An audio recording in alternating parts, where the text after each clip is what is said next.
яг эрүүгийн процессын өөр зөрчлийн процессын өөр заасан журмуудыг одоо ингээд босруулах ажил явж байгаа. Прокурорын хууль зүйн сайд батлах журмууд нь ингээд жагсаалт гаргаад одоо бид нэр ингээд сургалт хийж байгаа тийм мөн параллел тийм ажил явж байгаа байхгүй. Тэгээд энэ дэр яг үнээр боломжгүй зүйлүүд бол тухайн үеийн журам гарах хэсэг нь бол хэлэх хэрэгтэй. Ингээд битгэхгүй болоод энэ боломжгүй зүйлүүд хэлээд гэж явна. Үнэхээр тэр тодорхой байгаа зүйлүүд бол хэлж тэгэхээр процесс дээр одоо ийм журмуудыг тэр батлан гэсэн юмнуудыг процесс дээр угаасаа тодорхой хэлээд явна. Эрүүгийн үйлдэл ямар нэгэн журам батлах тухай зохицуулт ерөөсөө байхгүй байна. Хаашаа юу зорж байгаа тухай бид яриад байгаа шүү дээ.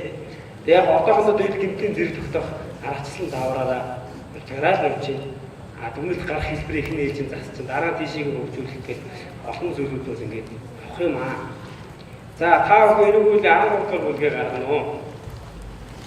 13 дугаар бүлэг болоод өөрөд бид хэрэгжилж байсан нийгмийн эрүүл мэндийн эсрэг хэд хэрэг гэдэг нөгөө одоо эрүүгийн 113 дугаар бүлгээс эхлэх юм одоо хэрэгүүлдэг.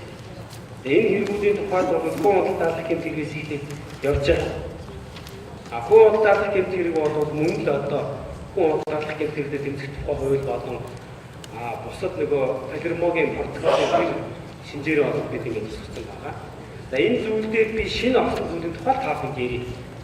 Хуучин зүйлийн тухай бол та бүхэн одоо зарим нь бол яг тэр хин хэмжээгээрээ бичигдэж ирсэн учраас бол урд байгаад бид хэрэглээд ирсэн хууль зүйн хэрэглээтэй энэ практикад зүйлийг бол өөртөх нь илүүж байх цагаа хийдэг тийм ээ.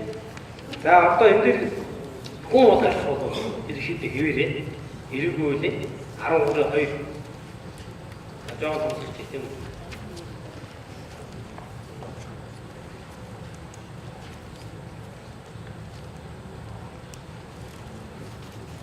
За хүн барьцаал хэвээрээ энэ дээр нэмсэн зүйл бол ердөө үүний хүчээр алга болох гэж байгаа. Би өглөө дурдсан enforced disappearance гэж хэлдэг. Конвенцэд бид нэгдэж авсан. За энэ нь болохоор нөгөө одоо манай оронд манай улсад ийм хүн хоригдоогүй байхгүй гэдэг мэдээллийг л өгж байгаа үйлдэлийг хэд хэрэг тооцоох гэсэн конвенц баггүй. Энэ конвенцэд бид 15 онд нэгдэж авсан. 15 онд нэгдэж авсныхаа дагуу нөгөө хууль бусаар хүнийг хорих хэрэг дээр энэ гэмт хэргийг бичих шаардлагатай болсон. Англиар нь орчуулвал яг л одоо хүчээр хүнийг сурахгүй алга болох гэсэн үг байна. Enforced disappearance гэж. За ингээд энэ хэрэг дээр эхнийх нь бол одоо бидний хэрэгж ирсэн хүнийг хууль бусаар хорих гэмт хэрэг байна. Хэрэг хорьсон салган шийдвэрлэх ажиллагааны шинжгүй бол гэмт хэргийн шинжгүй бол хүнийг хууль бусаар хорих хэрэг. Хоёрт нь нөгөө конвенцээр бүлээсэн гэмт хэрэг гэсэн байна. Энэ бол мөрдөн шалгах явуулсан тийм эрх бүхий автан шалтгаан. Энэ хүн хүнийг хорьсон талаарх мэдээллийг нуусан хаасан. Ийм хүн ерөөсөй хоригдоогүй бид нар ийм ус төрөө хоригдох манайд байхгүй. Энэ хүн хайцныг бид нар мэдэхгүй гэдэг ийм зүйл ярьж байгаа тохиолдолд энийг гэмт хэрэг тооцооч гэдэг конвенц гэхгүй. Тэр конвенцэд заасан энэ хэргийн бүрэлдэхүүний объектив талын шинжүүдийг тодорхойлсон байна. Энэ дээр зорилго бол тодорхой бичигдээгүй. Цэвэр одоо объектив талын шинжүүд игдсэн байна. За энэ гэмт хэрэг 13 дугаар бүлэг дээр шинэ байна. За хаашаа яваад залхийл хэрэг байна. Өглөө 5 орлогч прокурор харуулсан байгаа. Эрүүгийн үед 3 залхийлэх гэмт хэрэг байгаа. Тэргээр сайн ялгаж салгаж ойлгоорой. Нэгдүгээр өмчийн эсрэг залхийлэх гэмт хэрэг 17 дугаар бүлэг дээр байгаа. Хүний өмчийг авахар залхийлэх. Тэр бол тусдаа одоо бидний хэрэгжилж ирсэн 139 зүйл. Тэ? 39 зүйл. За тэр байгаа. Тэгээд нөгөө цэвэр рэкет шалтгаан байдаггүй. Тэгээ одоо хүний сонгуульд өрсөлдөж ардсан шүүгээд ингээд юун дээр аваачаад, оршуулгын газар аваачаад өдрөөр нь ингээд актерик тулгаад ийм хэрэг гад зөндөө гад. Тэгээ бид нар яаж шийдэж ирсэн бэхээр аргаа ороод 181-ээр шийдэж ирсэн ш. Тэ? Хүчээр бүрдэж байгаа 181 болгож байгаа ш. Тэгээ ийм нөгөө цэвэр рэкет гэдэг зүйл манай эрүүл байдаггүй ирсэн баг. Тэгэхээр энийг тусдаа яг энэ бүлэг дээр буюу халдшгүй байдлын эсрэг гэмт хэрэг дээр намайг дарамтлал занхилж байгаа үйлдэлийг тэмцэрэг тутсан байна. Энэ нь бол нөгөө өмч хөрөнгө авах зорилготой тодорхой үйлдэл эсвэлтгүй хийлгэхээр ингээ баримт материал бүрдүүлээд занхилж байгаа асуудал. Нэгдүгээр тэрийг төрөний өрт дурсан нийгмийн хор аюулыг үүсгэх нөхцөл байдал би өглөө авсан. Тэрэн дээр нөгөө хүн алдлага иршээд автаад гэмтэрэг үйлдэл тэр хүний үйлдэлд эрүүг амьсгалаар чөлөөлөгдөн. Хоёрдугаар нь албатлаг иргэшил оруулахаар зардал хийсэн хүний үйлдэл нь өөрөө дангаараа энэ гэмт хэргийн шинжээг агуулна.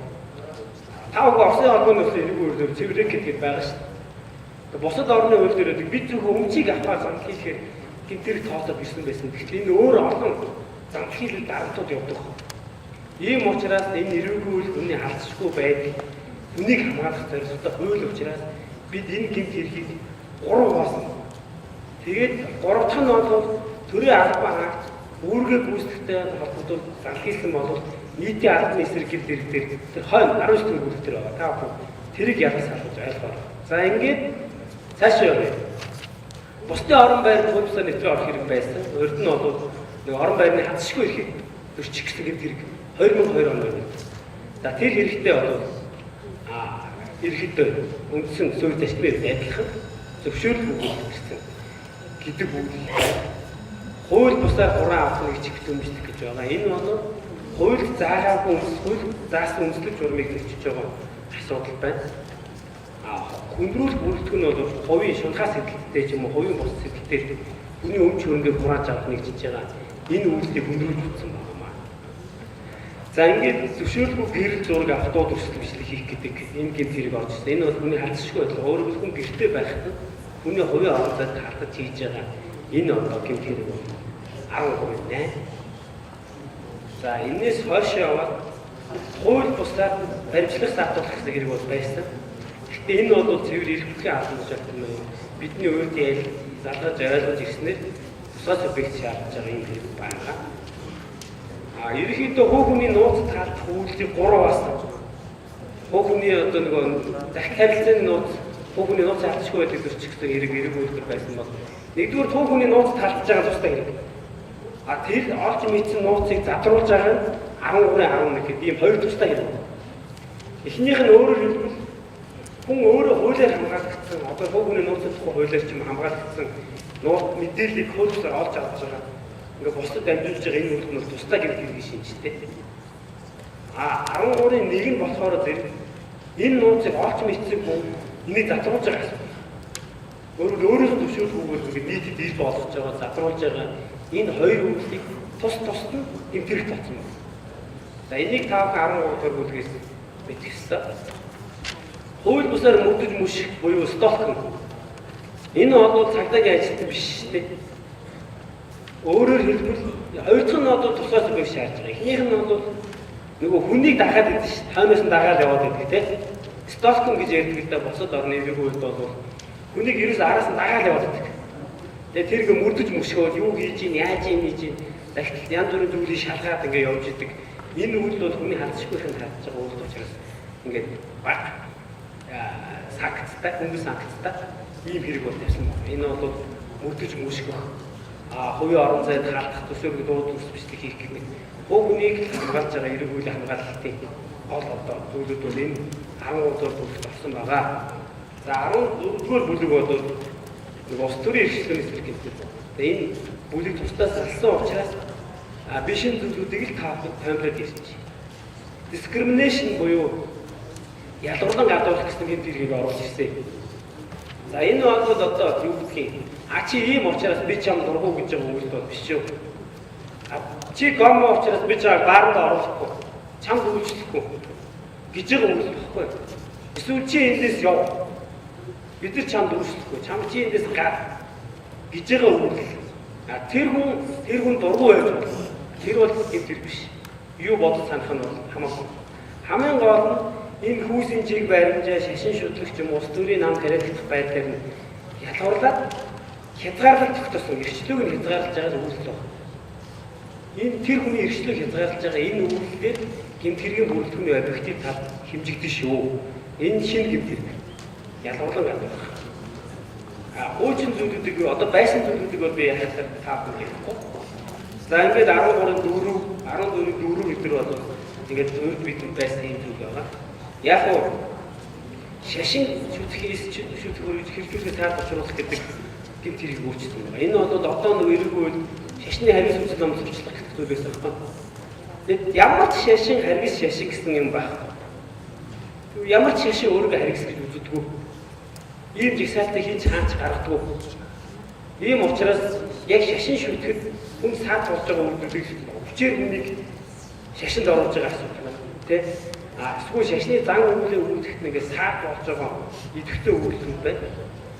Тэгээд шашны үзэл номлоо хүчээр бусдад сурчилж байгаа үйлдэл. Энэ хоёр үйлдэлийг ялгаж байна. Тэрнээс биш шашны харгас үзэл номлол гэдэг тодорхойлчихсан ийм ойлголт дэлхийд хаач байна. Бид л өөрсдөө ингэж нэмэлт өглөө дурдсанчлан нэг социалист зарим нэг хэв шинжийн энэ хүмүүсүүдийг бид тодорхой ялган зааглаад ингээ хоёр хэсэг боосон байнамаа. За энэс цааш ингээд бусад зүйлүүд бол өөр бэлэн байсан. Энэ дээр сонгууль зэвэр ил хууль мэдээлэл тараах буюу сонгуулийн бүртгэлэг байна. Энэ бол шинээр авсан. Сонгууль үеийн нэгнийхээ нэр хүнд хатад ил хууль мэдээлэл тараасан бол тэм тэрэг тооцоод 14-ийн 8 дээр байна. За ингээд нөгөө төрийн эрх мэдлийг хөлбөсөөр авах зарим хэв тэргийг 3 хуваасны нэг нь бол энэ дээр сонгуулийн үр дүн нөлөөлөх зорилгоор одоо нэг сонгууль зохиол байгуулах ингээд 14-ийн 5 дугаарт гэм тэргийг үүсгэн бол тусдаа энэ сонгууль хөлбөсөөр хуультай зохиол байгуулах хэрэг шинээр нэмэгдсэн байнамаа. За ингээд 13 дугаар бүлэгт би шинээр орсон 3 4 хэргийн тухай тааханд ярьсан. За 18 дугаар дөрөв төр дээрээс таахаа асуусан. Энэ бол эдийн засгийн эсрэг гэмт хэрэг буюу хуучин бидний ойлгож хэрэглэх байсан аж ахуй эсрэг гэмт хэрэг юм аа. За аж ахуй эсрэг гэмт хэрэг бол өөрөө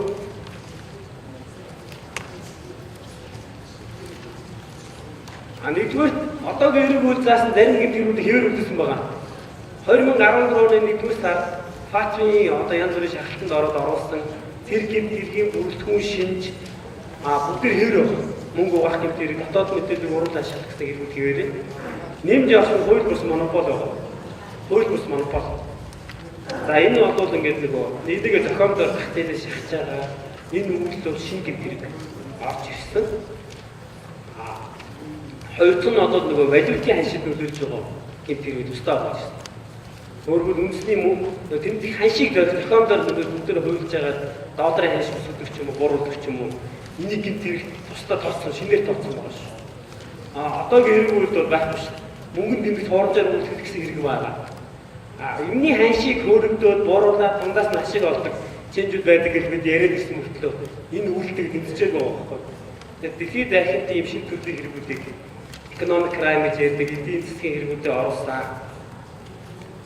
За ингээд энэс хойш татвар төлөхөөс зайлсхийх гэмт хэрэг үндсэндээ 18 бүлэг ингээд орж ирсэн.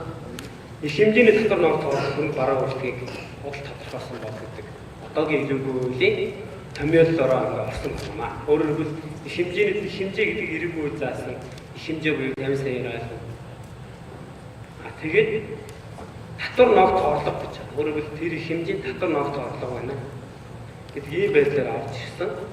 Патент зохиогч эрхийг хулгайлах гэдэг зүйлүүд байхгүй. Харин энийг 3% нэгдүгээр патент бол гэрчийн эзэмшигчийн эрхийг зөрчих гэмт хэрэг гэж тавьсан байна. Тэгэхээр оюуны өмчийн хулгай гэж бид нар өөрт нь 15% дээр байсныг эрүүгийн хуулийн өөрт хэрэгжилж байсан нэр томьёогоор энэ эрхийг зөрчих гэдэг томьёолоор 17 оны нэмэлтээр орж ирсэн байна шүү.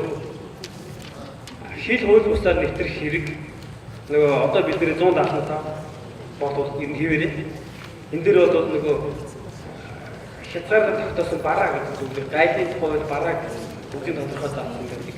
Гайлын тарифын болон тарифын бус хязгаар хоригдсон бараа үйлчлэгийг засгийн газар механик хэмжээний акт тогтоогоо.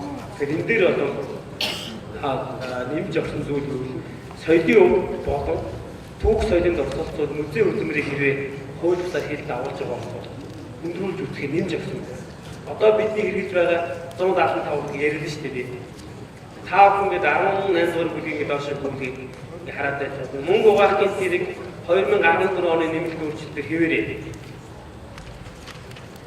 Нэг хуурамчаа мөнгөнд цаас үлдэх, мөнгөнд дэвтгэл дүүлэхийг нэмээд төлбөр тооцооны хэрэгслийг нэмсэн байгаа.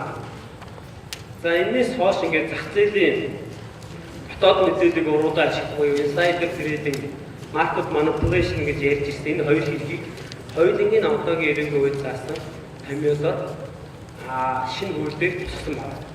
Нэмээд дампуурах хэргийг харин хоёр өөр шинжээр оруулсан. Нэгдүгээр өөрөө дампуурч байгаа гэсэн.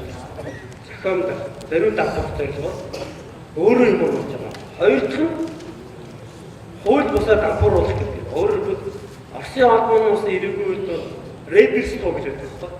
Тэр нь болохоор компани туулж юм ороод тэр байгууллагыг юм уу эсвэл өөр тийм их мэдлэг хадгалсан шалтгаан тухайн компаниг зориуд дампууруулж байгаа энэ хоёр үйлдийг хоёр салгасан шүү. Одоо бол аль нэг байгаа юм шиг ийм сонин одоо гэмтэрийн бүлэг одоогийн ирээгүй байгаа. За ингээд нэмсэн нь бол хууль бусаар нийгмийн халамж үйлчлэг авахгүй юу? Ийм хэрэг нэмсэн. Одоо жишээлбэл би цаавал дурдвал одоо юу гэдэг хүүхдээ ингээд нас орж байгаа аав өвчлөж байгаа байхгүй. Тэгээ аав нөгөө тэр бүлтөө өнч хүүхдээ итгэж авч. Ийм байдлаар ингээд хоёр хүний иргэний үнэлгээтэй ч юм уу ингээд нийгмийн халамж үйлчлэгийг хууль бусаар авдаг. Одоо бол бид энэ зарим их гэдгийг шийдсэн байгаа. Шинэ хуулиар энэ тусдаа хэвтэрэг болсон шүү. За энэний дараа банк хууль бусаар байгуулах асуудал орсон байгаа. Энэ бол хуучин банкны тухай хууль зөрчил гэсэн гэмт байсан. Нэмээд сая 17 оны нэмэлтээр нийгмийн даатгал шилжих төлөвлөс зайлсхийх, хууль бусаар даатгалын нөхөн төлбөр төлөх гэсэн ийм хоёр гэмт хэргийг оруулсан байна. Өөрөөр хэлбэл нийгмийн даатгалын шилжихийг төлөхгүй бол их хэмжээний ногт орлогыг нууж байгаа асуудал байна. Татвартайгаа адилхан их хэмжээний босгох гэсэн байна. Их хэмжээнээс доош бол төрчил. Их хэмжээнээс доош бол төрчил. За энэ маягаар хууль бусаар дөрвөлт нөхцөл байдлыг бий болгоод даатгал авч байгаа бас үйлдийг бусд нь ахаад өөр гэмт хэрэг татсан. За энэ 2-3 гэмт хэрэг бол шинэ гэмт хэрэг байна. За ингээд тоошоо яваад энэ бол одоо гайлын байгууллагууд одоо хандлаар болон бусад одоо энэ томьёогоор өөрчлөлт нь патентийн барааны тэмдэгс гадар зүүн заах гэдгийг тухайн хууль зааснаар тайлбарлсан байна. Энэ бол нөгөө хуурамч шошго мошго наах нөгөө татварын янз бүрийн төлөвлөгөөний хуурамчаар үүдэх гэх мэт энэ үйлдэлийг хийж байгаа. За ингээд цаашаа яваад энэ бол ингээд 18 дугаар бүлгийн ерөнхий таймыг бид хаалт ярьжээ. За 19 дугаар бүлэг бол одоо бидний эрүүл хуулийн хамгийн ихэнд байсан гэмт хэрэг төрийн эсрэг гэмт хэргийг хойно 19 дугаар бүлэгт оруулж ирсэн. За энэ дээр одоо их орноос урах гэмт хэргийг цэвэр яг урвж байгаа юм байна. Тагнуул хийж байгаа хэргийн тусна. Өөрөөр хэлбэл энэ 19-ийн 4 бүлгээр тусдаа гэмт хэрэг болгож тавьсан байна. Тэгэхээр урвж байгаа үг яг их орноос урвж тогтож байгаа үйлдийг тусдаа гэмт хэрэг ялын бодлогын үед адилхан. Гадаадын тагнуулар байгууллагад хамтарч ажиллаж байгаагийн тусдаа хоёр нууц тавьсан байна. Өглөө 5 хүн ерхий прокурорын орлогч ирдэнэ маш тодорхой хэлсэн учраас би нэг давтаад яг хөө дэвсгтүүмэн дэвдэг хорлон сүлжих гэсэн эрэг үйлд өрд байсан хэрэгүүд хэвээрээ байгаа. Нэмэгдсэн зүйл бол энэ экстремист үйл ажиллагаа явуулдаг. Экстремист гэдэг үйл ажиллагаа бол өөрөө салан тусгаарлах тийм үзлэг хийж байгаа. Яг зэвсэгт мөргөлдөөн бол биш. Тэгээ салан тусгаарлах шинжтэй. Одоо та бүхэн энгийнээр тайлбарлая. Андрус Брейвик гэх нэг нөрөөх баахан хүн аваад 60 хүн аваад одоо байж байна. Тэр өөрөө экстремист үзэлтэй юм байна. Экстремист үзэл гэдэг зүйлийг одоо Герман нэрийг өөрчилсөн. Яг гинтэрх тооцдог байж янз бүрийн зүйл байна. Тэгээ энэ бол ингээд арай өөр хэлбэрээр орчин үед үлдэгдэж болох юм хэрэг учраас шинээр хийсэн.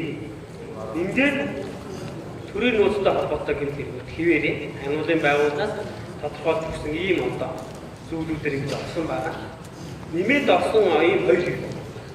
Та харж байна. Нэгдүгээр Монгол улсын иргэний хариалтыг хууль бусаар олж авч байгаа үйлдэл хариалтыг. Энэ бол шинэ гэмт хэрэг. Хоёр дахь нь газар орны нэр өөрчилж байгаа асуудал. Энэ гэхдээ одоо та бүхэн бид гэдэг энгийн жижиг зүйл бол биш. Албан ёсны баримтчиг газар зүүн зурагт Монгол улсын уул усны нэрийг өөрчилсөн бол гэмт хэрэг. За энэ үндэсний аюулгүй байдлын зөвлөл болон бусад байгууллагууд гаргасны үндсэн дээр хоёр удаагийн батлагцсан хөлбөр төр хоёулын дээр нь энэ хууль бусаар газар орны нэр хэрэглэх тухай асуудал яригдсан. Энэ үндэсний аюулгүй байдлаа холбоотой зүйл байдлыг билээ. Өөрөөр хэлбэл өөр үндэсний ир зугаа тэрийг өөр нэрээр нэрлэх тэр нь бусад улсын одоо эзэмшилд ороход илүү нөлөө үзүүлэх тухай янз бүрийн одоо энэ санал гарсан үндсэндээ энэ гэмт хэрэг шинээр үйлдэлийг шинээр гэмт хэрэг тооцсон байна. За ингээд 19 дэх бүлэг дуусчихъя. Товч би та бүхэн тайлбарлаж хэлж байна. За 21 дэх бүлгийн тухайд болоод энэ нь өөрөө шүүн заслах ажиллагааны эсрэг гэмт хэрэг байна. За маргааш 22 гэх мэт одоо зүйлүүд орно. Биш. Тэгээ шүүнд одоо бидний шүүн заслахын ажиллагаа гэж гэмт хэрэг гэж ярьж ирсэн зүйл байна. Энэ эрүүгийн процессын үйл ажиллагаа эрүүгийн гэрэг хянаа шийдвэрлэх хуулийн төслийг нэр томьёо хөрөлцөн тэгнгээ бичигдсэн байгаа. Нэгдүгээр нотлох баримт хуурж өргөх устгах гэх хэрэг байна. За энэ бол хэрэг шалган шийдвэрлэхэд ач холбогдох нотлох баримтыг устгах нууж байгаа үйл. Энийг илүү тодорхой болгож бичсэн байгаа. За худал мэдүүлэх. Одоо бид нар ярьдаг нөгөө гэр жавхагч шинжирч худал мэдүүлэх гэсэн зүйл 254 гэж сануулж ирсэн ш. Тэр үйлдэл худал мэдүүлэх гэдэг арай өөрөөр нөлөөлж заасан байна. Тэгээ энэ мэдүүлэг үнэн зөв мэдүүлэг өгөхгүй илэрхийлчихэд дараа нь худлаа мэдүүлэг өгсөн болов татж байгаа. Хамгийн гол нь мөрдөн шалгах ажиллагааны үед шүүн таслах ажиллагааны үед шүүхэд би үнэн зөв мэдүүлэг өгөө гэж баталгаа гаргасныхаа дараа худал мэдүүлсэн бол энэ гэмт хэргийн үндсэн шинж болж байгаа. Хүндрүүлэх бүрэлдэхүүн нь энэ хүний гэмт хэрэг үйлдсэн гэж хэрэг бүтгэж байгаа асуудлын тухайд зориуд худал мэдүүлж байгаа бүтгэж байгаа нь тусдаа үр гэмт хэрэг байна. Энийг та бүхэн бас ялгаж салгаж байгаа. Одоогийн эрэг хуулийн 254-255-аас төсвөр байгаа шүү. За ингээд хэлмэрчлэг орчуулахад байсан, шинжирч байсан. Гэхдээ энэ дэр хоёулын дээр нь тодорхой баталгаа гаргасныхаа дараа худалд өмнөд гаргасан худал хэлмэрчилсэн ийм асуудал байна. За ингээд гэр чохиж шинжирчд нөлөөлж байгаа ийм асуудал байна. Өөрөөр хэлбэл худал ингээд мэдүүлэхээр зам хийлээ. Тэрийг худалд өмнөд гаргуулж байгаа ийм үйлдэл нь тусдаа 21-5.